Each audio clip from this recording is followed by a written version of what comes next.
Alors, il est temps maintenant de revenir à notre document et de commencer à s'amuser avec notre stock de moteurs, de pièces détachées. Et donc, on va commencer un peu à rechercher des choses, voir ce qu'on peut faire. Alors, évidemment, bon là, voilà, je vais aller direct dans les moteurs, essayer de voir un qui peut me plaire, et j'ai opté pour celui-là. Alors celui-là, ça va plus nous entraîner vers effectivement un robot, on va dire, avec le visage de face. Puisque là, on peut imaginer que c'est un peu le sommet du crâne. Du moins, c'est dans l'optique que j'ai de prendre cette image. Voilà. Alors, je vais la détourer assez rapidement, grossièrement même, j'ai envie de dire. Et je vais commencer à un petit peu déformer ce moteur pour lui donner une ergonomie qui ressemblerait un petit peu plus quand même à une tête. Voilà, donc j'utilise l'outil transformation Warp. Alors désolé, mon Photoshop est en anglais, mais bon, je pense qu'il y en a beaucoup qui l'ont en anglais, et bon, de toute façon c'est pas très différent du français. Sur les options, c'est présenté de la même manière. Voilà. Donc le Warp, il a l'avantage de pouvoir vraiment, le Warp, il a l'avantage voilà, de pouvoir déformer un petit peu à la demande. Donc là, je vais essayer de l'arrondir un peu plus pour lui donner une perspective un peu moins écrasée, on va dire. Un petit peu, voilà, un petit peu plus vers nous. Et moins comme s'il avait le menton vraiment écrasé en supposant qu'effectivement, on imagine déjà un petit peu le bas.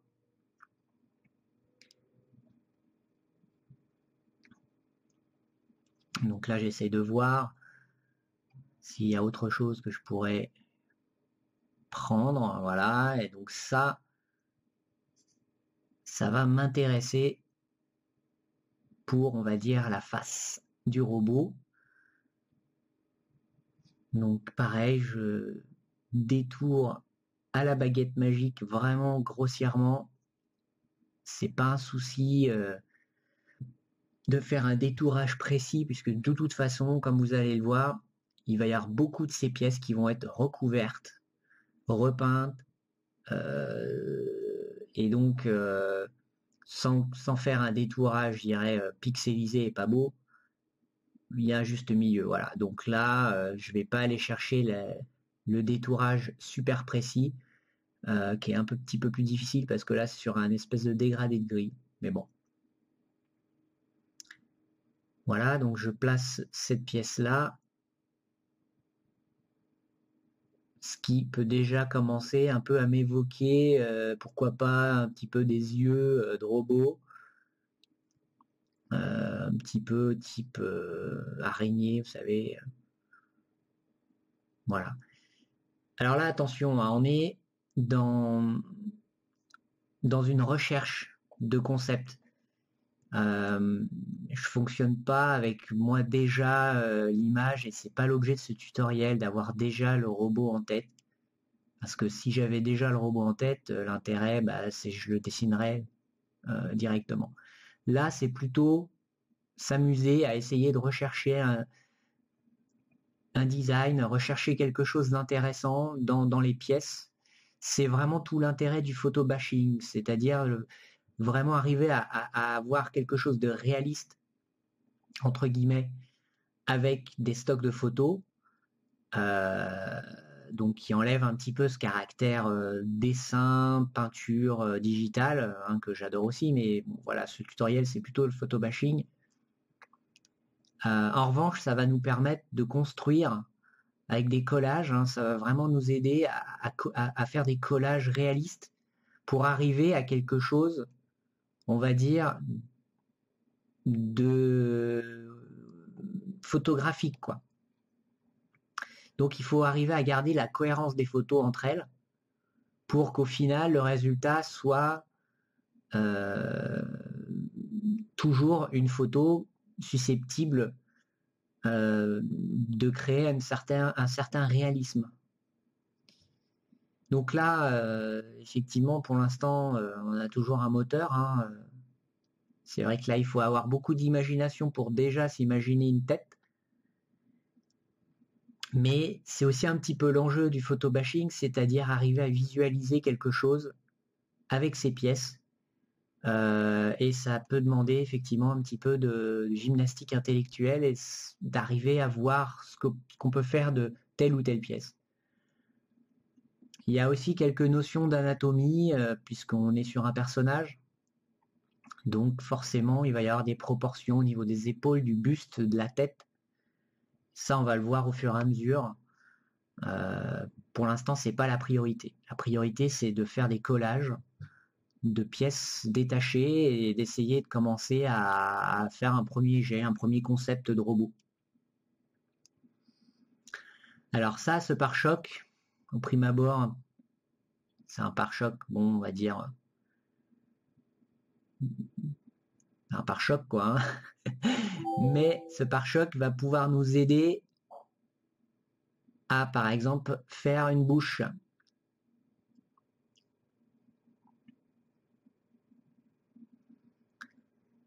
Et c'est exactement ce que je suis en train de faire. C'est-à-dire que là, on a même presque l'impression, vous voyez, que on a une bouche ouverte.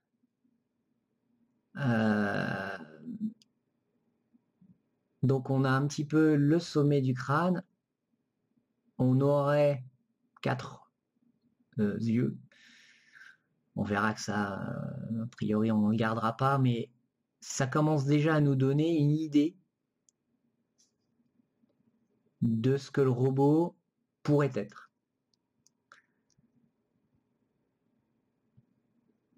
On recherche une cohérence dans le visage. Et donc là, ce pare-choc, vous voyez, en le déformant, en le dupliquant, en l'écrasant, on peut arriver à donner une forme intéressante, somme toute intéressante, pour ce qui pourrait être le bas du visage du robot. Donc toujours essayer un petit peu de mettre en perspective, d'essayer d'imaginer en 3D le visage. Et donc c'est pour ça que je reviens un petit peu sur les notions d'anatomie. Il faut quand même arriver un petit peu à se mettre en perspective et en 3 dimensions le crâne ou le moteur, donc la tête en globalité de notre robot. L'avantage, c'est qu'on a déjà des photos en perspective et c'est pour ça que pour commencer, c'est pas mal d'avoir des sous-classements en fait au niveau des perspectives, donc pour les moteurs, comme j'ai montré, pas pour les moteurs mais pour les casques, ce qu'on verra après, parce que du coup, ça facilite aussi grandement les choses. Le but, ce n'est pas de faire un exercice pendant 2 semaines à tout peindre, à tout, voilà. Le but, c'est d'arriver à conceptualiser un robot rapidement. C'est tout l'intérêt du photobashing, c'est-à-dire qu'on a déjà des éléments préconstitués, qu'on n'a pas à repeindre intégralement et qu'on va juste assembler. Voilà. Donc là, même chose, je duplique, je prends le moteur, je le duplique pour donner un petit peu plus de 3 dimensions, pour que ça soit moins écrasé, nous donner plus une sensation de volume. Même si pour l'instant il n'y a pas réellement de jeu de lumière, ce qu'on verra vraiment plus en fin de tutoriel, puisqu'évidemment la lumière c'est ce qui va nous donner ces notions de volume. Il y a également les valeurs. Là, c'est pas ce qu'on cherche. On cherche toujours à coller des éléments pour commencer à faire une tête pour notre robot. Donc là, on peut voir qu'on a une tête de face, et donc pour se rendre un petit peu mieux compte de ce que ça peut donner, là je vais commencer à attaquer un petit peu dans la peinture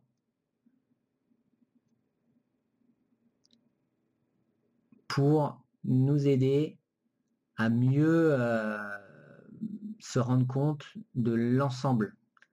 Parce que là, pour l'instant, on a juste une tête, et donc par rapport à notre cadrage et par rapport à ce que devrait être le buste, le cou, les épaules, on se rend pas trop compte de ce que ça donne. Là, c'est juste pour l'instant, on va dire une tête. Voilà. Donc, bon, je continue un petit peu à déformer, à donner de la structure, à rechercher un petit peu ce qui marche, ce qui marche pas. C'est pas forcément intuitif, il faut tester des choses, et puis on teste et ça marche, et puis des fois ça marche pas. Voilà, donc il faut tester, il y a un petit peu de temps. Après, c'est des réflexes qui vont venir au fur et à mesure de la pratique. On va tout de suite voir dans une photo ce qui va marcher de ce qui va pas marcher. Voilà, alors donc là je reviens sur la peinture, et donc je vais commencer à peindre un buste, un cou, et voilà, et pour donner un petit peu plus de crédibilité à cette tête, pour qu'elle repose sur quelque chose, puisque de toute façon tout sera fait en photobashing, donc le buste servira aussi par la suite pour avoir quelque chose sur quoi poser les éléments. Voilà, donc là je fais un semblant de pectoraux, un petit peu type armure, hein. C'est vraiment croquis, hein. Je cherche pas du tout à faire quelque chose de... C'est vraiment pour poser la tête sur un buste. Voilà, donc un petit peu les épaulettes, on a ce qui pourrait être un peu les jugulaires sur les côtés du cou, donc un petit peu... il faut connaître un petit peu effectivement l'anatomie, donc je vais faire des tuyaux, un petit peu voir si ça fonctionne bien en termes de proportion. Alors les broches, on aura l'occasion d'en voir un peu, mais les broches, bon bah là, hein, c'est un rond, un carré, sans texture, c'est vraiment pour peindre. Je vais essayer de casser gentiment la symétrie, donc pas faire des épaules à la même hauteur, essayer un petit peu de donner un petit peu de dynamisme à sa pose, puisque je pense garder le visage, je dirais de face comme ça, sans trop le déformer. Par contre, on peut jouer après sur les épaules et sur sa position, c'est-à-dire qu'il peut avoir la tête face caméra, mais avoir le buste légèrement décalé pour donner un petit peu plus de dynamisme.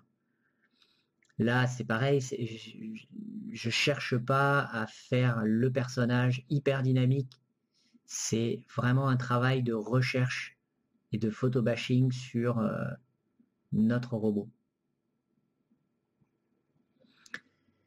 Voilà, donc là, je détaille entre guillemets un petit peu plus avec des ombres. Vous voyez, c'est que du niveau de gris, donc gris clair, moyen et puis du noir. Mais ça va nous donner, dans la désaturation globale de la tête et de mon arrière-plan, ça va nous donner déjà une première idée d'un petit peu ce que ça peut faire en termes de design.